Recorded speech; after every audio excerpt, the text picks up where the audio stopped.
Imagine a land where gold shimmered in the rivers and scholars filled the cities with wisdom. This was the Mali Empire, one of the richest and most powerful kingdoms in African history. But hidden deep in its legacy is a tale few dare to confirm, a tale of war elephants. Could giant elephants have marched beside Mali's soldiers in battle? Historians still debate it. But the legend continues to grow. Why would an empire known for books and trade need elephants in war? Stay with me because this mystery is just beginning. When people talk about Mali, they often mention gold, scholars, and the famous king Mansa Musa. But behind all that shine was strength, military strength. Some travelers told stories of elephants appearing beside soldiers. Now, war elephants are often linked to India or Carthage, not Africa. But could Mali have trained these huge animals too? There's little proof, but old stories and oral traditions give us clues. The idea that Mali used elephants makes us see this empire in a whole new light. One where knowledge and power worked side by side. During Mansa Musa's famous journey to Mecca, he gave away so much gold that it affected the price of gold in faraway lands. His name spread like wildfire, but Mali's leaders didn't rely only on gold.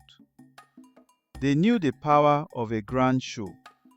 If they had elephants, even just a few, it would have made a big impression. Not just for battle, but for fear. Just the idea of elephants in their army would make enemies think twice. The Mali Empire didn't just protect its land, it protected its reputation. But wait, elephants weren't common in Mali. Most lived farther south or in forest regions. So how could Mali get them? It would have taken great planning, maybe trade, maybe travel, or even capturing them from the wild. And elephants aren't easy pets. They eat a lot and need constant care. But Mali had strong trade routes and smart leaders. If any empire in the region could try this big task, Mali was a good bet. The question is, did they? Imagine being a soldier and hearing that Mali's army had elephants. You'd picture giants charging at you. Even if it wasn't true, the fear could make you hesitate or even flee. That's a powerful weapon. Fear before the battle even begins. Maybe Mali's leaders used this fear to protect their lands. Stories of elephants might have been just enough to keep their enemies far away. Power isn't always about fighting, it's also about what others believe. In Mali, elephants weren't just strong, they were symbols. They stood for wisdom, leadership, and greatness. An army that could control elephants was seen as unstoppable. Even if elephants didn't fight much, they could have been used to show the empire's strength. Imagine a ruler arriving at a meeting with a great elephant at his side. That would say more than any words. Mali knew how to use symbols. And elephants? They were among the strongest. Taking care of elephants isn't easy. They need hundreds of pounds of food and gallons of water every day. They get sick. They need space. But Mali already ran long trade caravans across the Sahara. They knew how to move people and goods far distances. Maybe they applied those skills to elephants. If so, they were more than rich. They were organized and smart. And they weren't afraid of hard work if it brought great rewards. Even if elephants never saw battle, the stories about them did. These tales made Mali seem larger than life. People remembered elephants, not because they were everywhere, but because they were rare. That rarity made Mali feel magical, like a land where the impossible became real. And sometimes, just believing something is possible makes people act differently. These stories help Mali stay strong even long after the elephants were gone. Let's imagine you're on a battlefield. The dust clears, and you see elephants in gold armor walking beside soldiers. On their backs are archers ready to fire. The enemy freezes. This would need careful planning, handlers, commanders, backup plans.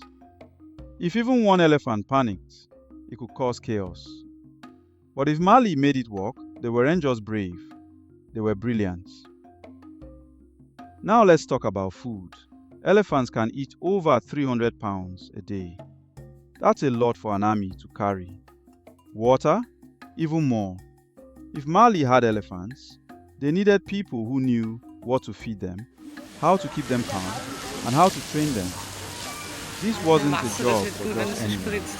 It needed experts. Mali may have brought in handlers from other lands or trained their own.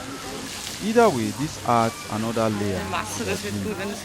People far beyond Mali's borders heard about its gold, books, and elephants.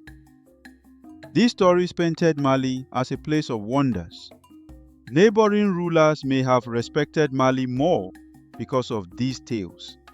A king who could control elephants must be someone powerful. So Mali's image became a shield. These weren't just war animals. They were walking messages. We are strong, we are smart, and we are not to be underestimated. Mali's strength wasn't only in battle, it was also in trade. Merchants carried gold, salt, and stories across deserts. Rumors of elephants guarding trade routes made robbers think twice. True or not, these rumors helped protect merchants. People knew that Mali's power stretched far, and the image of a giant elephant in the desert, that stayed in the minds of many. Mali used ideas as much as it used weapons. In West African tradition, elephants symbolize wisdom and balance. They are not just strong, they are thoughtful. Mali's stories reflect this. The empire blended smart planning with cultural pride. Even if only one elephant ever appeared in battle, it represented the heart of Mali. Bold, rare, unforgettable. The story of Mali's elephants traveled far. From deserts to distant cities, people talked about a kingdom where even animals joined the cause. These tales weren't just fun. They helped Mali earn respect, build partnerships, and stay strong without lifting a sword. Mali's true magic was how it made ideas into action and stories into strength. So, did Mali really use war elephants? Maybe. Maybe not. But the story teaches us something big. Power comes from how we organize, how we lead, and how we inspire others to believe. Mali used trade, knowledge, and powerful symbols to build a legacy that still echoes today. And that legacy includes giants, real or imagined, marching across the sands. If you want to know what happened to an African kingdom that simply disappeared without a trace, make sure to watch our next video. What African legend would you like us to explore next? Tell us in the comments. And if you enjoyed this journey through Mali's incredible past, don't forget to like this video, subscribe to Quine's Nexus, and tap the notification bell so you never miss another weekly adventure. Thank you for watching.